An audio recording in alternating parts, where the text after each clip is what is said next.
अस्सलामुअलैकुम सामीन 25 मुहर्रमुल हराम की तारीख़ शुरू हो चुकी है। 20 जुलाई है।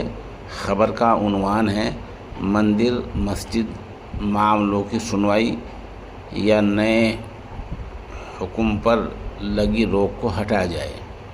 दरअसल गुज़िश्ता एक साल से सुप्रीम कोर्ट ने मुल्क भर की अदालतों को यह आदेश दे रखा है कि किसी मंदिर या मस्जिद के मामले में कोई नया आदेश जारी न किया जाए,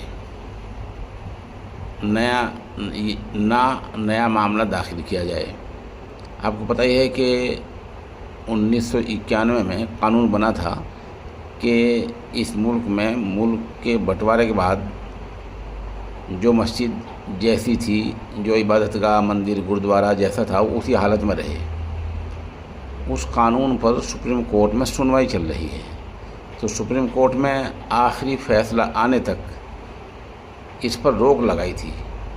इस रोक को हटाने को लेकर आज हिंदू फरीक अदालत में गया और कहा ये रोक हटाई जाए और कहीं अगर कोई जगह ऐसी है तो उसके बारे में सुनवाई होनी चाहिए और नया आदेश अदालत दे सकें, इसलिए रोक हटाई जाए।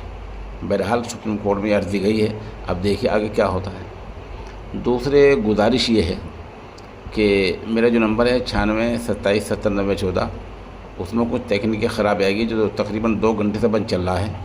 जब तक ये नंबर लिखा है आपको 70 170 82 571, इस पर रब्ता किया जा सकता है।